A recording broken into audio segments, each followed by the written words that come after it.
गिरधर। अधिकतर जितने भी पद मीराबाई के हैं उनमें भी मीराबाई अपनी छाप ऐसे ही छोड़ती हैं, मीरा के प्रभु गिरधर नागर। मानो यहीं से ही मीराबाई का भाव आप समझ लो। कोई भी व्यक्ति कुछ श्रेष्ठ करता है तो अपनी छाप छोड़ता है, अपने ऊपर श्रेय लेता है। मीराबाई ने जहां भी छाप लगाई है अपने पदों में, अकेली मीरा के नहीं, मीरा के प्रभु गिरधर नागर, मीरा के गिरधर। जैसे वृंदावन का नाम सुनते ही कृष्ण याद आते हैं, द्वारिका का नाम सुनते ही कृष्ण याद आते हैं, बद्रीनाथ का नाम सुनते ही कृष्ण याद आते हैं, जगन्नाथपुरी का नाम सुनते ही कृष्ण याद आते हैं। ऐसी बंधुओं हमारी भक्ति हो, हमारा नाम कोई लेवे कृष्ण याद आवे। मीरा का नाम लें तो अधिकतर किसी के हृदय में कोई स्त्री नहीं आती होगी। मीरा का नाम लेने से किसी के चित्त में कोई मानव नहीं आता होगा। निश्चित है मीराबाई का नाम लेते ही सबके चित्त में कृष्ण प्रकट होते हैं। ये भक्ति की सार्थकता है मीराबाई की। कहां कृष्ण कृष्ण कहने से कृष्ण प्रकट नहीं होते, लेकिन आप किसी नास्तिक व्यक्ति के सामने कह दो मीराबाई, चित्त में तुरंत कृष्ण प्रकट हो जाएंगे। उसके चित्त में, हृदय में तुरंत ऐसा आएगा, श्री कृष्ण की भक्त मीरा। हमारी भक्ति भी ऐसी हो। मीराबाई के नाम से ही हम लोग प्रथम बात सीखते हैं। मीराबाई का जब आप चरित्र सुनेंगे ना बंधुओं, तो मीराबाई के रूप का वर्णन जब किया जाता है तो इतनी सुंदर है मीराबाई, इतना सुंदर स्वरूप है, बिल्कुल कमल जैसे नेत्र। जैसे कहते हैं ना कि ठाकुर जी के अर्चक ठाकुर जी जैसे होते चले जाते हैं। क्यों? ठाकुर जी के अर्चक ठाकुर जी जैसे इसलिए हो जाते हैं क्योंकि उनका श्रृंगार, लालन पालन सब ठाकुर जी ही करते हैं। मैं अपनी कथाओं में कहा करता हूं, जो ठाकुर जी की नित्य सेवा करते हैं वो ठाकुर जी जैसे ही होने लग जाते हैं। निश्चित है जो बड़े भाव से ठाकुर जी की सेवा करता होगा, वो भले ही रंग से सुंदर ना हो, रूप से सुंदर ना हो, लेकिन फिर भी ऐसा हो नहीं सकता कि उसमें सुंदरता दिखे ना, वो कहीं ना कहीं से तो सुंदर लगेगा। मीराबाई बहुत सुंदर हैं, परंतु बंधुओं सबसे बड़ी बात मीराबाई की सुंदरता की यह है कि मीराबाई के सौंदर्य को देख करके किसी के हृदय में कोई भाव, सांसारिक भाव उत्पन्न नहीं होता। आप सब लोग समझ रहे हैं मैं कहां अंकित कर रहा हूं। मीराबाई के सौंदर्य को देख करके, उनके रूप माधुरी को देख करके, उनके रूप लावण्य को देख करके कभी किसी के हृदय में सांसारिक भावनाएं उत्पन्न नहीं हुई, बल्कि मीराबाई का रूप देख करके जिसके हृदय में सांसारिक भाव आए भी होते थे ना, मीराबाई को देख के वो नष्ट और हो जाते थे। ऐसा मीरा का रूप, ऐसा मीराबाई का स्वरूप। कोई कामी, क्रोधी, लोभी, मोही, ईर्षा, द्वेष, अभिनिवेश, अहंता, ममता आदि अवगुणों से युक्त व्यक्ति भी होता था ना, तो मीराबाई के स्वरूप को देख करके एक क्षण के लिए उसका वो भाव नष्ट हो जाता था। हमारी भक्ति की सार्थकता यही है। मीराबाई के रूप को देख करके कभी किसी के चित्त में सांसारिक व्यवहार प्रकट नहीं हुआ। मीराबाई के चित्त रूप को देख करके कृष्ण का ही स्मरण होता था, ठाकुर जी की याद आती थी। ऐसी मीराबाई। तो यहां जितने भी वैष्णव बैठे हैं बंधुओं, मीराबाई के चरित्र को केवल सुनकर के मनोरंजन करके मत चले जाना। मीराबाई से कम ये 2-3 चीजें सीखना। हम भी अपना रूप धारण करते हैं, श्रृंगार धारण करते हैं, हमारे श्रृंगार, हमारे व्यवहार, हमारे रूप में वो भक्ति दिखे जैसे भक्तिमती मीराबाई की दिखती है। श्रीमद् भागवत में, अच्छा देखो, ये तो निश्चित ही है कि भागवत जी तो हम छोड़ने वाले नहीं हैं। पिछली बार भी जब वृंदावन रसामृत हुआ था, भागवत तो बीच बीच में आई जाती है।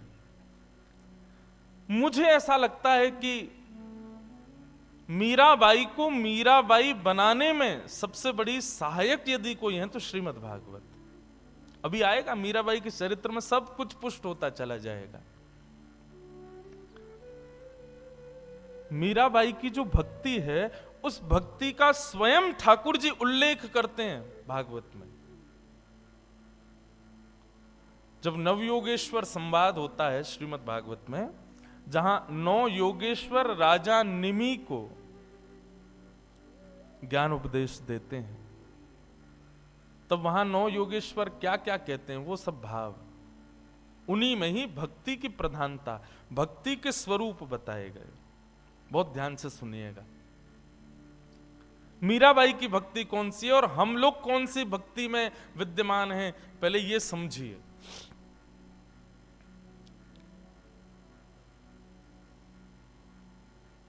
उत्तम, मध्यम और साधारण, 3 प्रकार की भक्ति होती है।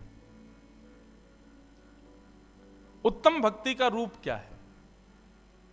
सर्वभूतेषु यः पश्येत् भगवद् भावमात्मनः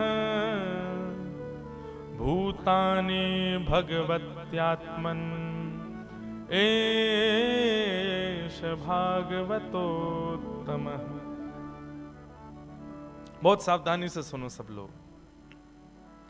सर्वभूतेषु यः पश्येत् भगवद् भावमात्मनः भूतानि भगवत्यात्मन् एष भागवतोत्तमः। उत्तम भागवत का लक्षण क्या है? भागवत मतलब भक्त। उत्तम भागवत का गुण क्या है? तो कहते हैं सर्वभूतेषु यः पश्येत् भगवत भावमात्मनः। नेत्रों के आगे दिखने वाले हर जीव में, हर वस्तु में, हर भाव में श्री कृष्ण विराजमान है, ऐसा दर्शन करता हो। मीराबाई किसी काले व्यक्ति को देखती ना, तो जो काला व्यक्ति जिसकी सब उपेक्षा करते थे, अरे देखो ये तो काला है, अरे देखो ये तो ऐसा है, ये तो वैसा है, मीराबाई जब उसको देखती तो उसके पास चली जाती और उसको देखने लग जाती। काला व्यक्ति या काली स्त्री जो भी होती, वो आके कहती, आप हमको ऐसे क्यों देख रहे हो? सब तो हमारे रूप को देख के इधर उधर भागते हैं, आप हमारे रूप को देखने आई हो। मीराबाई कहती, मैं तुम्हारे रूप को देखने इसलिए आई हूं क्योंकि कृष्ण ने तुम पर कितनी कृपा की है। बोले कृपा? क्या कृपा की मुझ पर? बोले अपना वर्ण तुमको दिया है, कृष्ण वर्ण है, श्याम सुंदर भी काले हैं, और उन्होंने अपने जैसा वर्ण तुमको भी प्रदान कर दिया। तुम कितने सौभाग्यशाली हो। बंधुओं, सब में ठाकुर जी को देखने का मतलब यह नहीं है कि जिसको देखो उसी को ही श्री कृष्ण मान के प्रणाम करो, उसी की बलैयां लो, उसी को माला पहनाओ। सब में कृष्ण को देखने का मतलब है कृष्ण में अनंत गुण हैं, उन गुणों को सब में खोजो, सब में देखो। छोटे छोटे बालक कई बड़े ऊधमी होते हैं, तो हम लोग सहज ही बोलते हैं कन्हैया है, कन्हैया जैसा ऊधम मचाता है, बाल कृष्ण है। लेकिन छोटा बालक है इसलिए हमको उसमें ठाकुर जी दिखते हैं। जैसे वो विकार युक्त बड़ा होता है तो उसमें हमको दोष दिखने लग जाते हैं, उसमें फिर ठाकुर जी नहीं दिखते। मीराबाई की दृष्टि ऐसी नहीं है। उत्तम भागवत की दृष्टि ऐसी कि सामने जो दिखे सब में हम गुण ही देखें, सब में हम ठाकुर जी को ही देखें, सब में हमको कोई ना कोई सद्गुण ही दिखाई दे।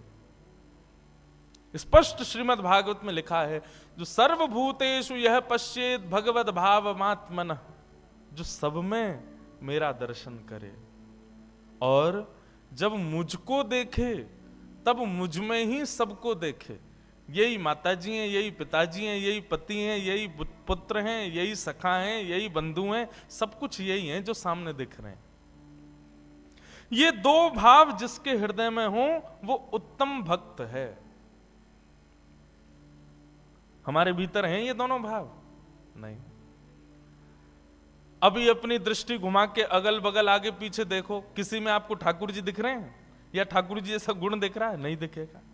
या फिर ठाकुर जी का दर्शन करने जाओ तो सबको ही ठाकुर जी में दिख जाए, ऐसी भावना भी हमारी नहीं है। तो उत्तम भागवत हम तो नहीं बने अभी। मीराबाई उत्तम है, अभी एक गुण सुना, अभी देखना बहुत सारे गुण बताएंगे, सब मीराबाई में घटते हैं।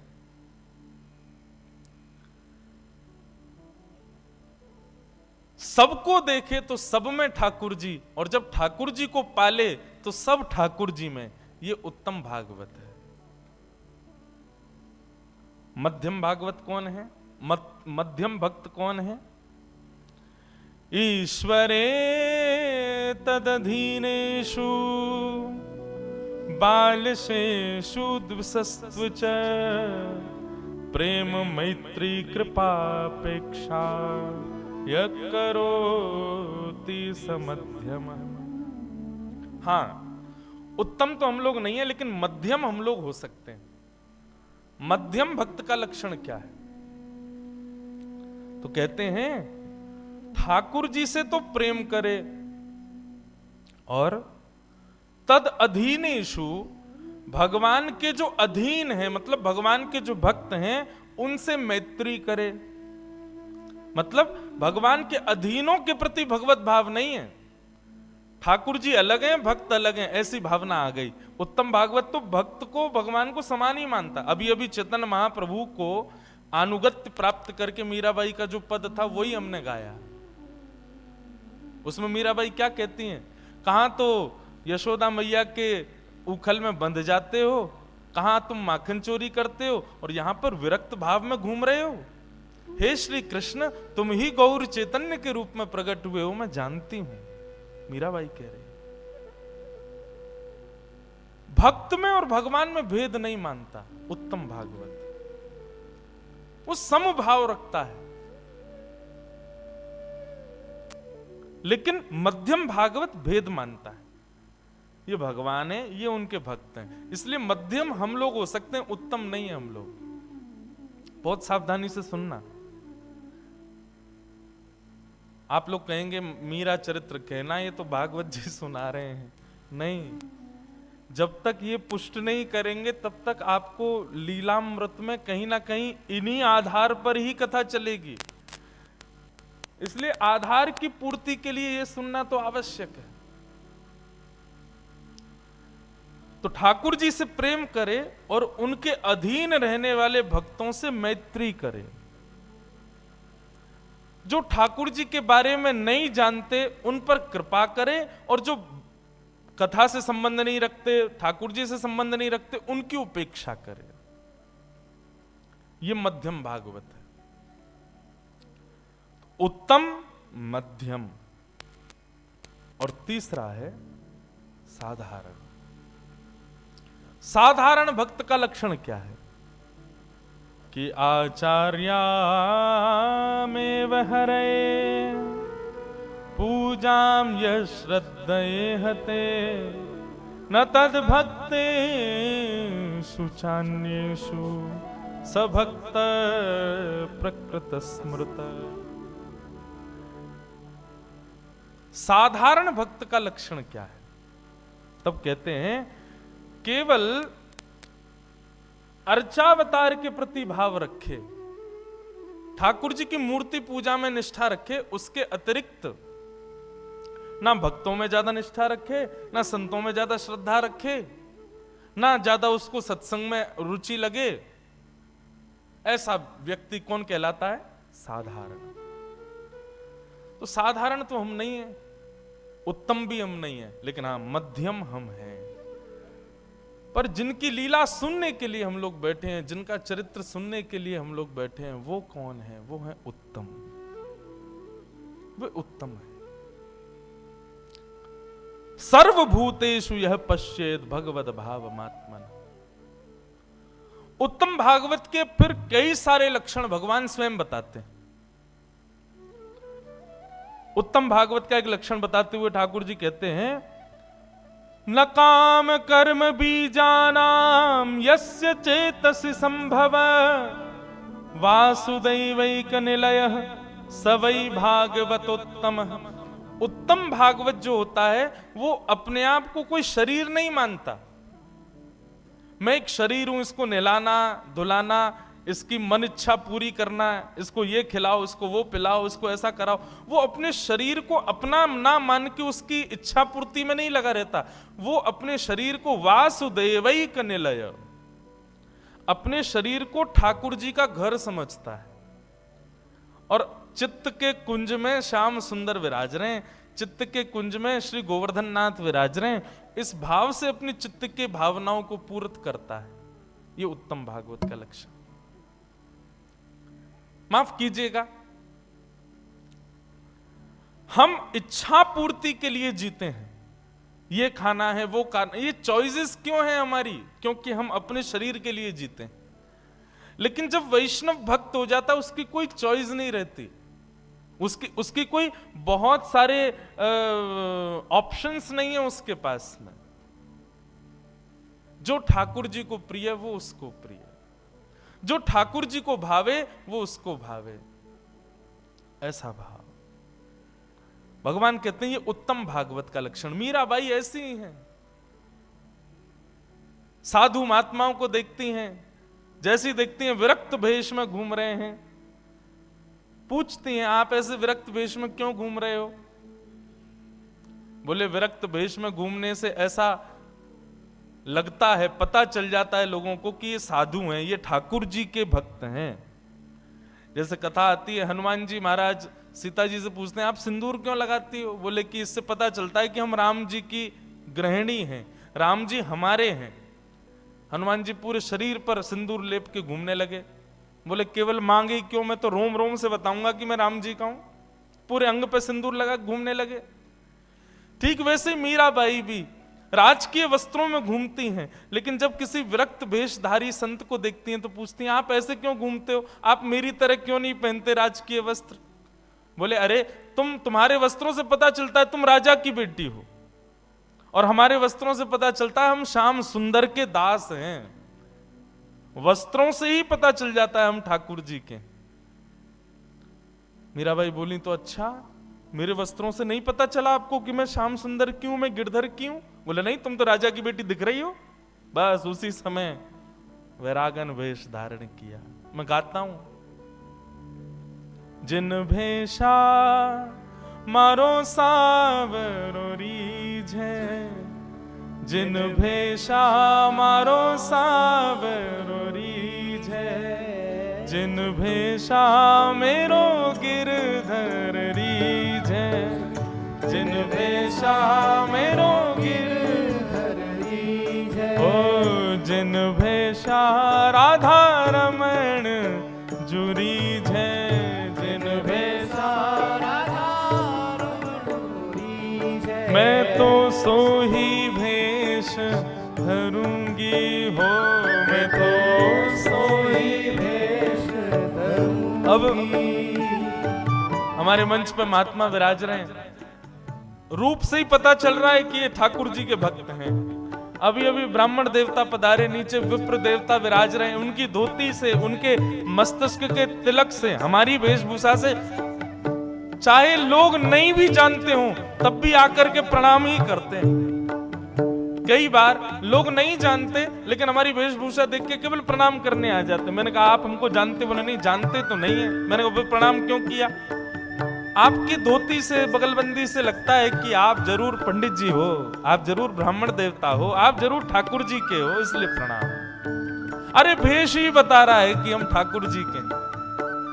यही बात श्रीमद् भागवत में भगवान नवयोगेश्वर संवाद में कहते हैं, जो अपने तन को अपना ना मान के मेरा घर समझे और उसी तरह उस घर को सजावे, वो मेरा उत्तम भागवत है। सोही भेष धरूंगी हो, मैं तो सोही भेष धरूंगी। अरे हाँ, मैं वैरागन होंगी, मैं वैरागन होंगी, मैं वैरागन होंगी, मैं वैरागन हो बाला।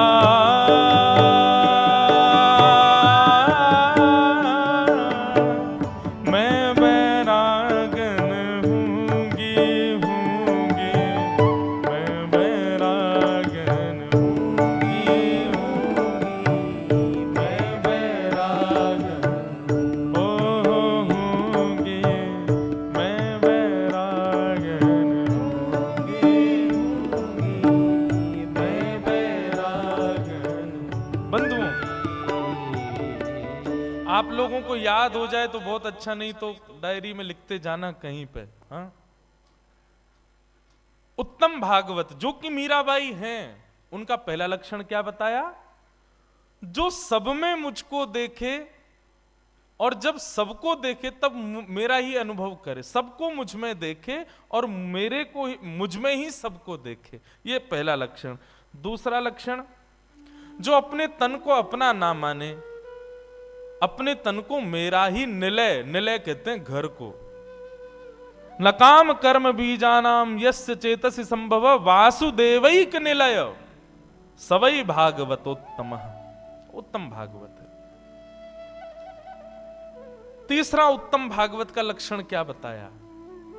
तीसरा लक्षण बताया, न यस्य कर्म न यस्य जन्म कर्माभ्याम न वर्णाश्रम जातिभिः सज्जतेऽस्मिन् अहं भावो देहे वै स हरे प्रिय। न यस्य जन्म कर्माभ्याम न वर्णाश्रम जातिभिः, बोले उत्तम भागवत ना तो किसी जाति का होता है, ना किसी वर्ण का होता है, ना किसी कुल का, खानदान का, ये अहम भाव उसके भीतर नहीं होता। मीराबाई एक उच्च कुल में जन्मी नारी है। राव दूदाजी उनके दादाजी, जो कि एक प्रतापी राजा थे, लेकिन उनके यहां रहने के बाद भी एक जगह प्रसंग आता है कि एक संत ने मीराबाई से परिचय पूछा कि मीराबाई तुम्हारा परिचय क्या है? जानते नहीं थे, छोटी सी मीराबाई, 4-5 वर्ष की आयु। तो संत ने पूछा अपना परिचय बताओ, तुम कौन हो? तो मीराबाई कहती हैं, संत जनों के परम उपासक, ब्राह्मणों के चरणों में जिनकी सदा निष्ठा रहती है, ऐसे चतुर्भुज भगवान के परम कृपा पात्र जन्य श्री राव दूदाजी की नातनी हूं मैं। उन्होंने यह परिचय नहीं दिया कि राठौड़ वंश के राजा हैं, मेड़ता के राजा हैं, आदि आदि क्षेत्र के राजा हैं, इतने योद्धा रहे हैं, इतने बड़े विजयी पुरुष हैं, ऐसा कुछ परिचय नहीं दिया। राजकीय परिचय नहीं दिया, ऐश्वर्यवंत परिचय नहीं दिया। अपने दादाजी का परिचय क्या दिया कि संतों के, ब्राह्मणों के परम उपासक राव दूदाजी की मैं वंश में उत्पन्न हुई एक बालिका हूं, मेरा नाम मीरा है। संत इसी बात से ही प्रभावित हो गए। वाह, एक बार भी ये नहीं कहा कि मैं राजा के कुल में जन्मी। एक हर परिचय में क्या कहा कि संतों के चरणों के उपासक, ब्राह्मणों के उपासक, उनकी मैं नातनी मीराबाई। तो नयस्य जन्म कर्माभ्याम न वर्णाश्रम जातिभिः, जो अपने ऊंचे कुल में जन्म लेने से, ऊंचे वर्ण में जन्म लेने के अहम भाव से सदा विलग रहता है, अहम भाव जिसके हृदय में नहीं होता, ठाकुर जी कहते हैं वो उत्तम भागवत, वो मेरा प्रिय है। अच्छा, उत्तम भागवत का एक और अर्थ यदि कर दें तो हम आप सब लोगों को हरि प्रिय लगते हैं, लेकिन उत्तम भागवत वो होता है जिसको, जो हरि को प्रिय लगता है। आप मीराबाई के रूप में ऐसा नहीं कह सकते कि उनको गिरधर नागर प्रिय लगते हैं, आप ऐसा कहो कि गिरधर को वो प्रिय लगती हैं। ठाकुर जी तो सबको प्रिय लगते हैं, लेकिन मीराबाई ठाकुर जी को प्रिय लगती है। ब्रज की गोपियां ठाकुर जी को प्रिय लगती हैं। इस प्रकार बंधुओं, उत्तम भागवत के कई सारे लक्षण बताए, आज 3 ही सुनो, और भी बताएंगे। और मीराबाई में सब ये गुण लक्षण ढूंढना और धीरे धीरे हमें आवे, ऐसा विचार करना। भक्तिमती मीराबाई। मीराबाई अपने पूर्व जन्म में बंधुओं एक माधवी नाम की गोपी थी। एक बात सदैव याद रखना, जब तक विरह व्याप्त जीवन में नहीं होगा ना, तब तक ठाकुर जी का दर्शन नहीं हो सकता। ठाकुर जी को जीवन में प्रकट विरह ही करेगा। भक्ति में विरह नहीं आया, ठाकुर जी प्रकट नहीं होंगे। मीराबाई का विरह बहुत बड़ा है। हम लोग सुनते हैं पूरा जीवन उन्होंने विरह सहा, पूरा जीवन नहीं बंधुओं, पूरे एक युग तक मीराबाई ने विरह सहा है। माधवी नाम की गोपी हैं मीराबाई।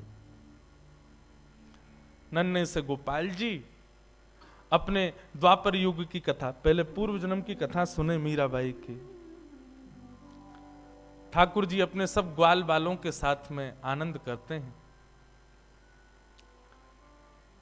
सब ग्वाल बालों के साथ में ठाकुर जी, नन्हे से गोपाल जी खेल रहे थे। मधुमंगल, श्री दामा आदि ये सब तन सुखा, मन सुखा, धन सुखा, ये सब ठाकुर जी के सखा हैं। बहुत ध्यान से सुनो।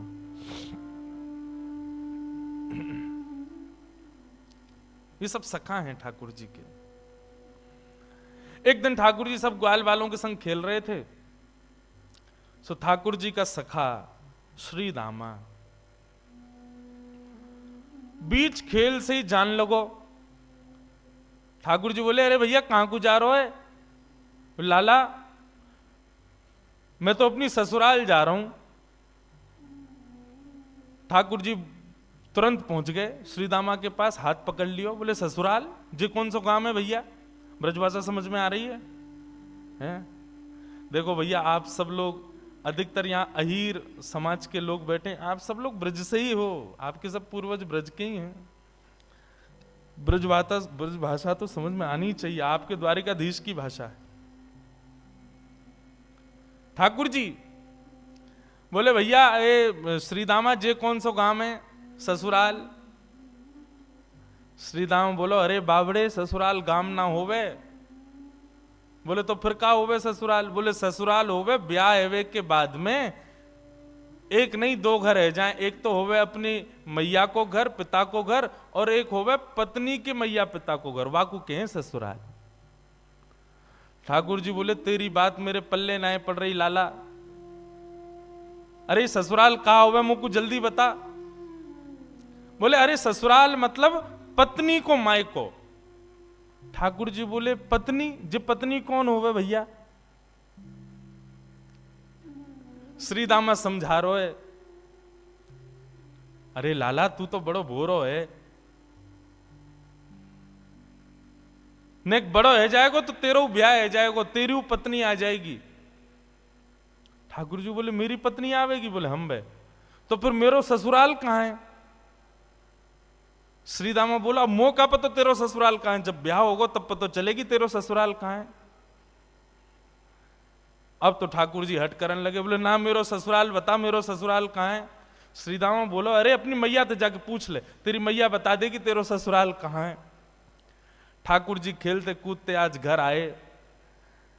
यशोदा मैया रसोई घर में प्रसाद सिद्ध कर रही है। ठाकुर जी आके गोद में बैठ गए, बोले, मैया मेरो ससुराल कहां है? अब तो जैसे ही मैया ने सुनी मेरो ससुराल कहां है, लाला बोल लो।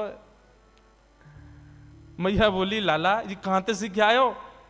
बोले, आज मैया मैं खेल रहे हो तो श्रीदामा अपनी ससुराल गए हो, तो वो बोलो मैं ससुराल जा रहा हूं, तब से मेरे मन में आ रही मेरो ससुराल कहां है। मैया बोली, ससुराल लाला जब ब्याह है जाएगा तब आएगा ससुराल। बोले, जय श्रीदामा कह रहा हो, मेरो ब्याह कब होएगा मैया?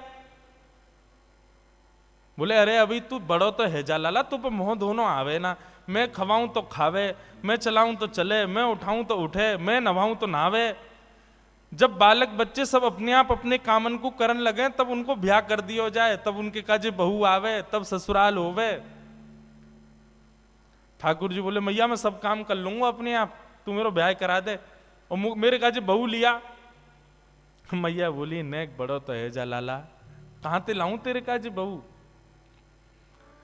ठाकुर जी बोले, या तो मेरे काजे बहू ला, नहीं तो श्रीदामा अपनी बहू ला रहा हो, बाकी बहू को मैं ले आऊंगा, वो बहू मेरी है जाएगी।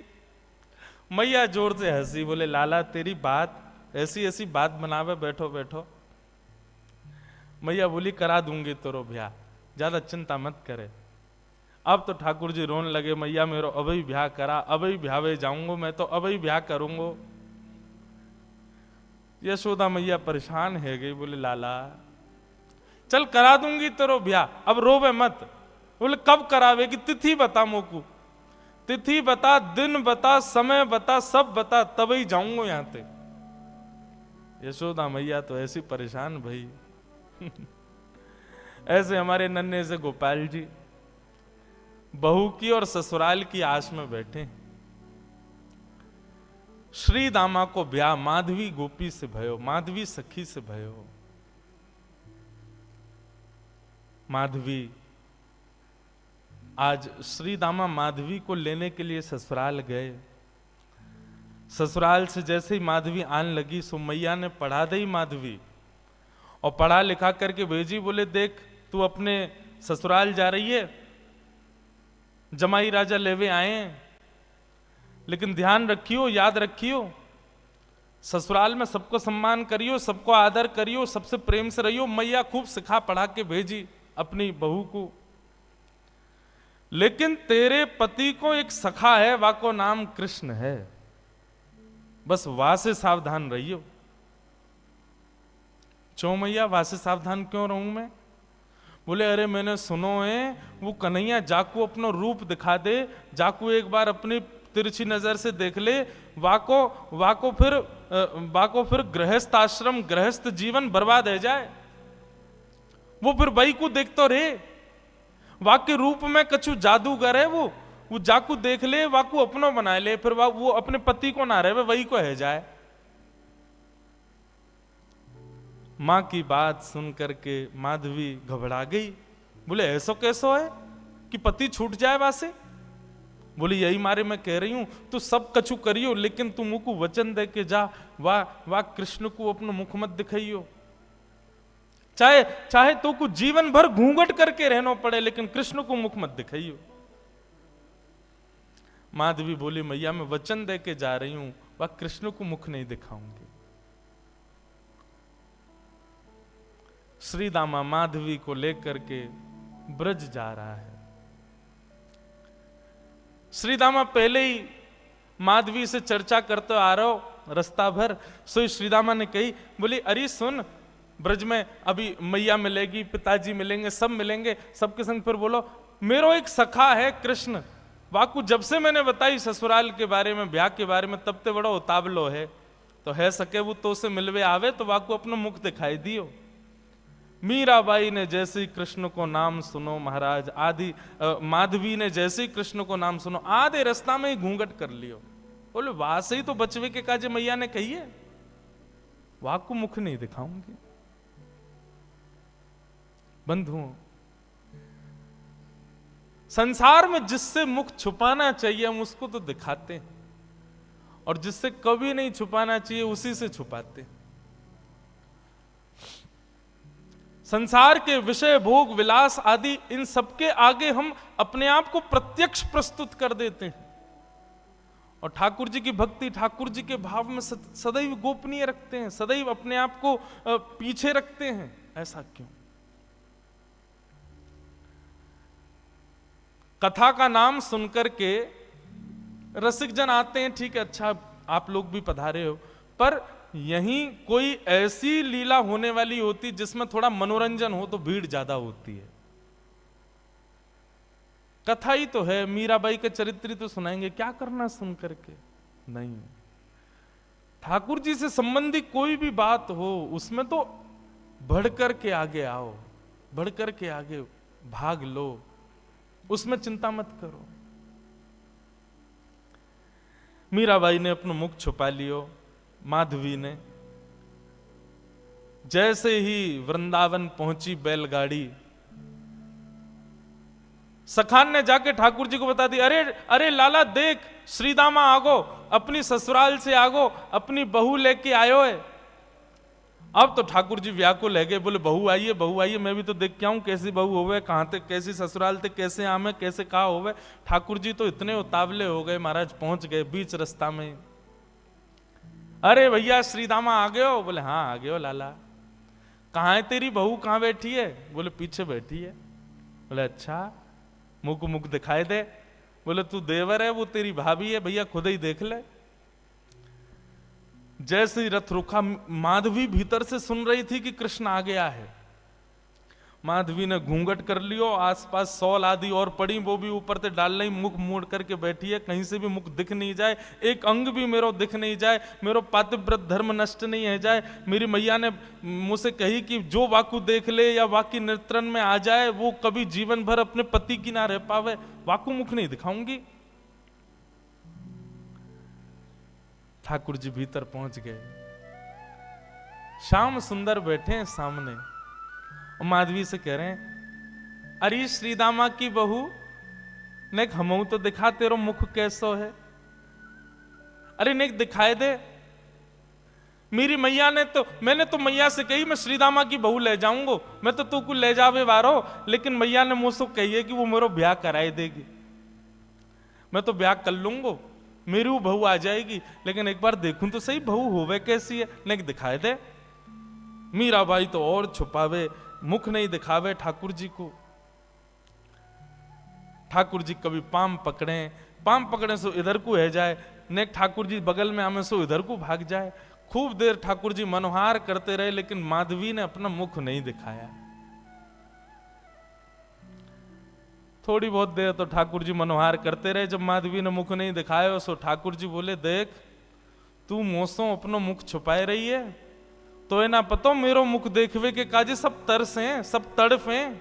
बड़े बड़े ऋषि महात्मा ज्ञानी हिमालय पर जाकर के तपस्या करें तब जाके मेरो मुख दिखे, और तेरे सामने प्रत्यक्ष बैठा हूं, हाथ जोड़ रहा हूं, पाम पर रहा हूं, तब वो अपना मुख नहीं दिखा रही है। जा तड़पेगी तू मुंह को देखवे के काजे, तरसेगी, व्याकुल रहेगी जीवन भर। माधवी ने मानो ऐसा इशारा किया कि मोह देखवे की जरूरत ना है, मोह तड़पवे की जरूरत ना है, चले जाओ यहां से। ठाकुर जी निकल के बाहर आए, बोले, अरे श्रीदामा मोह तो लगे तेरी बहू भेड़ी दिखे, बाकी आंख कमजोर, बाकी एक आंख ते काणी है। श्रीदामा बोलो नहीं तो। बोले तो नाक टेढ़ी है, बोले नहीं तो। बोले होठ कटे हुए हैं, बोले नहीं तो। बोले दिखाई ना रही, ऐसे मुंह छुपा रही है जैसे कितनी कुरूपणी है। कोई बात ना श्रीदामा, मेरी बहू आवेगी, मैं तो को नहीं दिखाऊंगा, ले जा अपनी बहू है। माधवी चली गई, अपने घर आ गई। लेकिन बंधुओं, गोविंद दामोदर स्तोत्र में कहते हैं ना, ग्रहे ग्रहे गोप वधू कदम्बा सर्वे मिलित्वा समवाप्य योग्यम पुण्यानि नामानि पठन्ति नित्यम गोविंद दामोदर माधवेति। ब्रज में तो और कुछ होता ही नहीं है, हर घर में केवल कृष्ण की चर्चा चलती रहती है। सुबह उठने से लेके रात्रि सोने तक केवल कृष्ण कृष्ण कृष्ण। कृष्ण ने ऐसो कियो, कन्हैया ने ऐसो कियो, अरे आज तो नंद को लाला वहां घूम रहे हो, अरे आज तो नंद को लाला वहां डोल रहे हो, सब जगह यही चर्चा। अब माधवी सोचे इन पे और कोई बात ही नहीं है, अगल बगल की सब गोपियां, पूरे घर गृहस्थी की कोई बातचीत नहीं, बस पूरे दिन वो नंद को लाला ऐसो करे, नंद को छोरा ने आज तो ऐसो कियो, अरे आज तो माने ऐसो कियो, पूरे दिन वही की चर्चा। अब माधवी कहे किससे, अपनी सास से कहे, अगल बगल की गोपियों से कहे, बोले तुम लोगन पे और कोई बात ना है, कभी बैठ जाओ, कहीं चले जाओ, 24 घंटा या कृष्ण कृष्ण कृष्ण कृष्ण वही की चर्चा करते रहो। और भी तो कई बातें गृह गृहस्थी की कर लो भैया, ये 24 घंटा कन्हैया। एक गोपी बोली, अरे ये नई नई आई है का अभी ब्रज में? बोले हम बे अभी नहीं आई है। वो कितने दिन आए गए? बोले 3 दिन आए गए। वो 3 दिन आए गए, एरी गोपी एरी माधवी तेने कन्हैया देखो अभी तक, या कन्हैया की दृष्टि पड़ी तो पे? माधवी बोली, मैं नहीं दिखाऊंगी वाकू अपना मुख, मेरी मैया ने मनाई करके भेजो है कि वाकू मुख दिखावे से यही स्थिति है जाए जो तुम लोगन की, अपनी पति की चर्चा नहीं करो, वह नेक से कन्हैया की चर्चा कर रही हो, मैं तो ना दिखाऊंगी वाकू मुख। गोपियां सब बोली, यही मारे तेरे मुख से वाक्य काजे ऐसे दुर्वचन निकलने। अभी तेने वाको मुख देखो ना है, अभी तेने वाको रूप देखो ना है, यही मारे ऐसे बोल रही है। अरे जाद ना वो छवि दिख जाएगी ना, जाद ना वो मोहनी मूरत सांवनी सूरत तेरे चित्त में बस जाएगी ना माधवी, तू भी हमारी तरह वही की चर्चा करेगी। माधवी मन में सोचती भी है, ऐसा कहा है वाक्य रूप में जो और कोई चर्चा ना आवे चित्त में।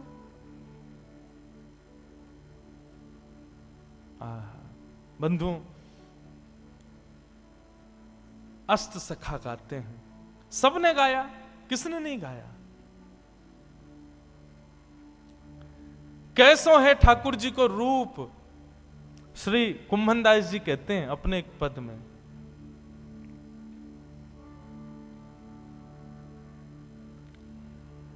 नैना पलक लागे नहीं रूप देखे।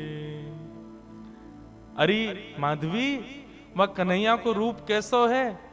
बोले नेत्रन से जब वो सामने दिखेगा ना, तो जैसे पलक मानो झपकनो अपने आप को भूल जाएंगी, ये पलक नीचे आनो भूल जाएंगे।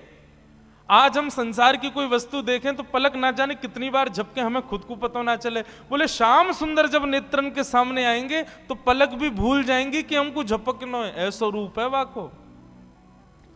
गोवर्धन के अंग अंग प्रति निरख नैन मन रहत नहीं। अरे वाको एक एक अंग ऐसा है कि एक अंग को देखेगी तो वर्षों तक एक ही अंग को चिंतन चलता रहेगा। ऐसा ना है कि एक बार में नेत्रन को भी देख ले, मुख को भी देख ले, कानन को भी देख ले, हाथ भी देख ले, पाँव नहीं, एक बार में एक ही अंग दिखेगा और वही कोई चिंतन चलता रहेगा। कहरी कहो कछु कहत न आवे, चुत चुरायो वे मांग दही।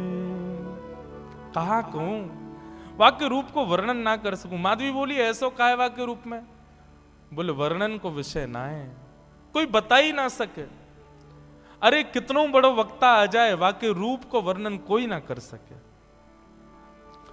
कुंभनदास प्रभु के मिलवे की, कुंभनदास प्रभु के मिलवे की, सुंदर बात सखियन सो कहे।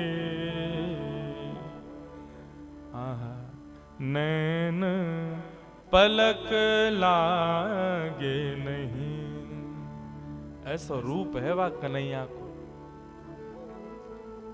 अब तो माधवी पतो चल जाए या गली में कन्हैया है तो वह गली में ना जावे, पतो चल जाए कि यहां से अभी गुजरे तो वहां नहीं जावे, हर जगह से अपने आप को बचावे।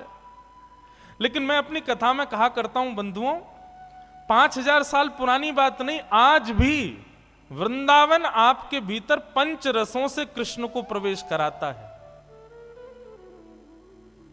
आज भी देखोगे तो श्री कृष्ण दिखेंगे वृंदावन में, कहीं नहीं तो दीवारों पे दिख जाएंगे, कहीं नहीं तो कहीं भी दिख तो जाएंगे। आंख बंद कर लोगे तो कानों से नाम के रूप में प्रवेश कर जाएंगे, कान भी बंद कर लोगे तो जीभ से जो भी पा रहे हो वो सब प्रसाद ही है, वृंदावन में सब भोग ही है, तो रूप रसना के रूप से प्रवेश कर जाएंगे।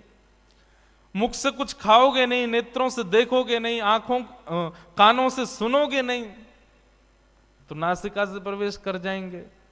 क्योंकि वृंदावन में जितनी हवा बह रही है वो भी राधा रमण, राधा वल्लभ, बांके बिहारी, मदन मोहन, राधा दामोदर सबके चरणों का स्पर्श करके बह रही है। कहां तक बचोगे? वृंदावन पहुंच गए, वृंदावन की सीमा में प्रवेश कर गए, भजन आपका तब से शुरू हो जाता है। सांस लेना भी भजन है वृंदावन में, क्योंकि हवा में भी कृष्ण तत्व है। माधवी कहां तक बचाए अपने आप को? मैया ने कही मुख मत दिखाइयो। अरे मुख तो मैं खूब छुपा रही हूं, लेकिन कानों से भी कृष्ण कृष्ण।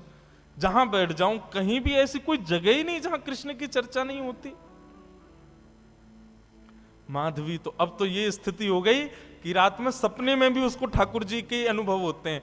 मुख नहीं दिखता क्योंकि देखा तो कभी है नहीं, लेकिन इतना सुन लिया है कि उसको अनुभव हो गया है कि चरण ऐसे हैं, हाथ ऐसे हैं, चाल ऐसी है, मुस्काते हैं तो ऐसे। फिर उठ जाती है, मुख से पानी से मुख धोती है और फिर विचार करती है सोऊं भी तो कैसे, नींद में भी तो वही दिख रहा है, कहां तक बचूं मैं।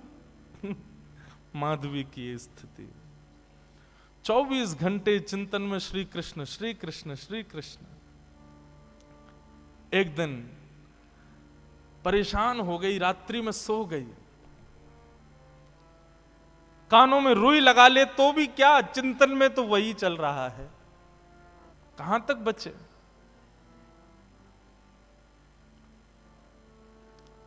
रात्रि में सोई थी, आज मानो मीराबाई को ऐसा लगा कि सुबह हो गई है, और तुरंत उठ करके हाथ मुंह धो करके माधवी ने मटका उठाया, यमुना जल भरने के लिए निकल पड़ी।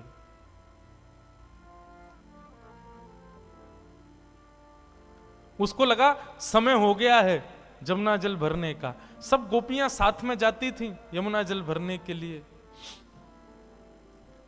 लेकिन मीरा आज माधवी समय से पहले ही उठ करके चली गई। उसको लगा कि समय हो गया है, और पहुंच गई यमुना के तट पर। तट पर जाकर के देखा अभी तक कोई भी नहीं, अकेली मैं, बाकी सब कहां चली गई। हो सकता है मुझे विलंब हो गया हो, या मन में भाव आया मैं जल्दी आ गई हूं तो कोई बात नहीं, भर लेती हूं, आई गई हूं तो। अकेली है यमुना के तट पर माधवी। जैसे ही यमुना जल भरने लगी मटके में,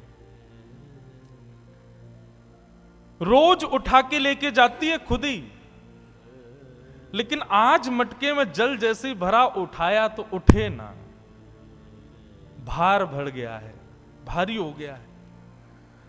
अब तो लगी है उसको उठाने में, कभी खूब प्रयास करती है, खींचती है, आसपास देखती है कोई आ जाए, कोई आके उठवा दे।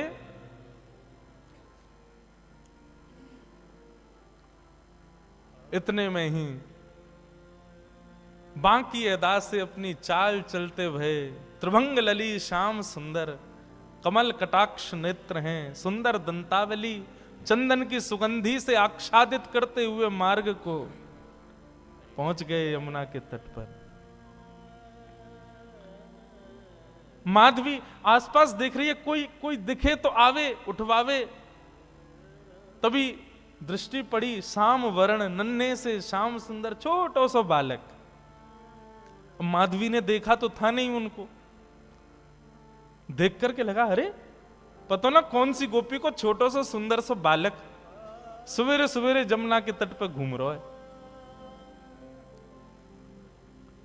मीराबाई ने तुरंत आवाज दी, अरे ओ लाला, अरे ओ भैया, नेक अयो इतकू अयो। ठाकुर जी कूदते फांदते अपनी चंचल अदा से, कभी यहां देखें कभी वहां देखें, ऐसी मधुर मुस्कान उनकी, पहुंच गए माधवी के पास। एक बार को तो मानो जैसे देखती रह गई माधवी, लेकिन मन में ये एक बार भी नहीं आया कि ये वही तो नहीं है जिससे बचना चाह रही हूं। नन्नो सो बालक है, चंचल सोया को बदन है, जरूर कोई गोपी को छोरा होगो। मटकी रखी है और माधवी ने कही, अरे लाला तूने किए जल की भरी, यमुना जल की भरी मटकी ने ऊंचाई दे, मुंह पे उठना ही रही है, बहुत भारी है गई है। ठाकुर जी इशारों करके बोले हाँ मैं उठवाए दूं। अब भाई जैसे मीराबाई माधवी उठाने लगी, ठाकुर जी ने अपनी दोनों भुजान को वामे मानो जैसे एक भाव जैसो दियो, सोई मटकी उठ गई। अब मटकी तो उठी, ठाकुर जी नेक से नेक उठा के इतनी ऊपर तक कर देते, लेकिन ज्यों ज्यों मटकी उठाई ठाकुर जी त्यों त्यों लंबे रहते चले गए और बिल्कुल मीराबाई के सन्मुख खड़े है गए।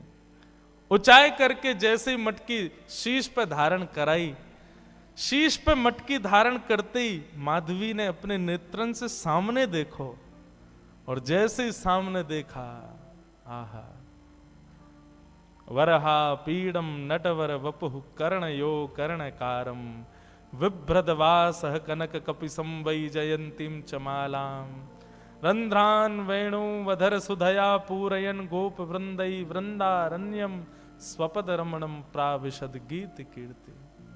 दोनों भुजा से मटकी पकड़ रखी है, नेत्रों से सामने श्याम सुंदर को देख रही है, मुख खुला हुआ है, प्रश्वेत के बिंदु माथे से नीचे गिर रहे हैं और अचेत अवस्था में मीराबाई उनके रूप को देख रही है, माधवी उनके रूप को देख रही है।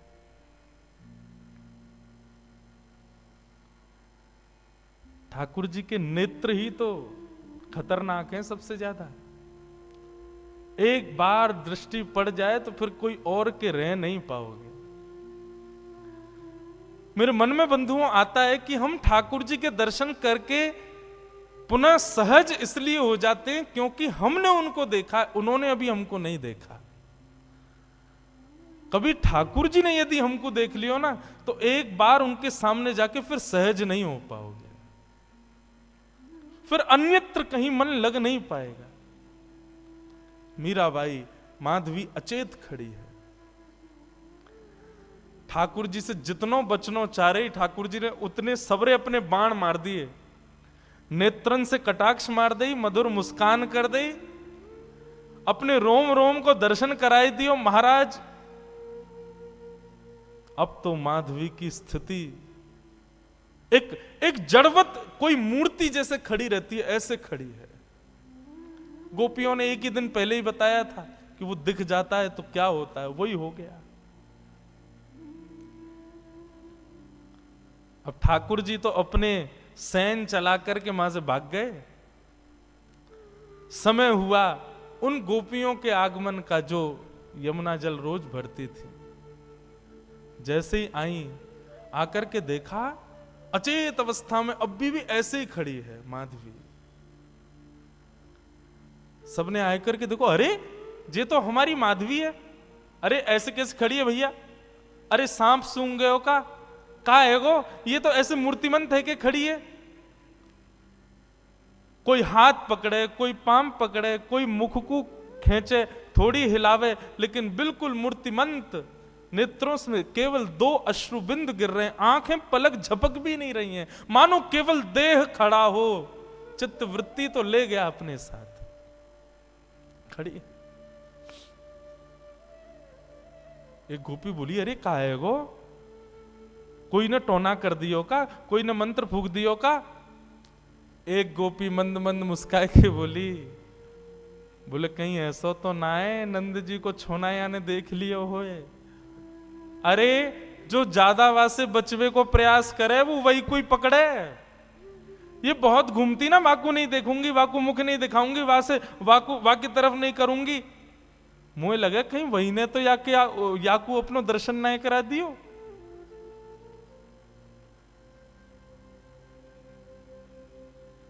एक गोपी यमुना जल भर के लाई और जल का छिड़काव, खड़ी हुई है मीराबाई, ऐसा नहीं अचेत पड़ी है, सांस भी चल रही है, नेत्र भी खुले, बिल्कुल सचेत है, बस मूर्तिमंत है। पानी का छिड़काव किया, मुख पर जैसे जल मारा तब मानो जैसे रुकी हुई श्वास आई हो और जल पड़ते ही मूर्छित होकर के गिर पड़ी माधवी। जल का छिड़काव किया, पैरों को मलना शुरू किया, हाथ दबाए, तब जाकर के चेतना आई और चेतना आकर के उठते ही बोली, वो कहां है, वो कहां चला गया, उस सांवरो सो कटाक्ष नेत्र। अरे कोई गोपी को बालक आया हो इतनो सुंदर और बार बार बोलते बोलते मूर्छित हो जाए, फिर चेतना आवे फिर मूर्छित हो जाए, फिर चेतना आवे फिर मूर्छित हो जाए। सब गोपियां चिंतित नहीं मुस्कुरा रही हैं। अब जैसे ही माधवी चेतना में आई, आते ही बोली, तुम सब मुस्कुरा रही हो, मेरी स्थिति तो देखो, मुझ को ज्वर चढ़ रहे हो है, मुझसे चलो ना जा रहे हो, मुझसे उठो ना जा रहे हो, मेरी स्थिति ऐसी क्यों हो रही हो, तुम सब मुस्कुरा रही हो। तब एक गोपी बोली, तेने कोई और को लाला ना देखो, तू जैसे बचवे को प्रयास कर रही ना, वही आयो तेरे पास, वही नंद नंदन, वही श्याम सुंदर, वही हमारी यशोदा जी को लाला, वही तेरे खसम को मित्र। कृष्ण वही आयो।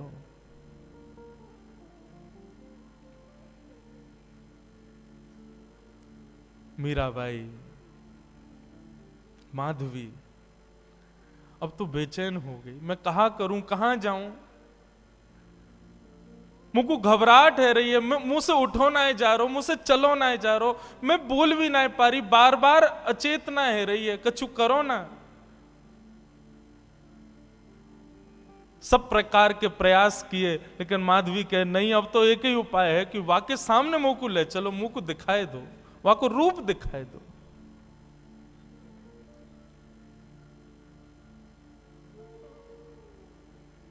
बंधुओं, कृष्णदास जी सही कहते हैं।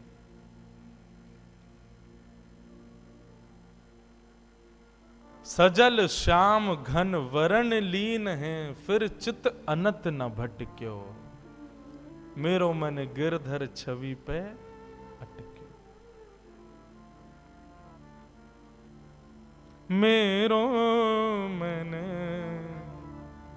गिरधर छवि पे अटक्यो, मेरो मन गिरधर। गाओ बंधुओं, माधवी मीरा इनके चरित्र को सुन तो रहे हम, पर ये स्थिति होना असंभव है। पर जिसके संग भी होती है ना, उसको ब्रह्म सुख जैसा लगता है। माधवी कह रही है मुझे कष्ट हो रहा है, लेकिन कष्ट अनुभव ऐसा है भी नहीं कि मुझे कष्ट हो रहा है। सांसारिक देह की स्थिति पूछो तो मैं कष्ट में हूं, पर मेरी अंतरात्मा से पूछो तो मैं ब्रह्म सुख में हूं। मुझे आनंद आ रहा है, मुझे छेड़ो मत, रहने दो इसी अवस्था में। ऐसी स्थिति हो गई माधवी की। मेरो मन गिरधर छवि पे अटक्यो, मेरो मन गिरधर छवि पे अटक्यो। बंधुओं सुनो, नेत्र बंद करके अपने चित्त में ठाकुर जी का स्मरण करो, दिव्य झांकी का अनुभव करो, और संग संग गाओ, मधुर भाव से गाओ, ठाकुर जी को याद करके गाओ।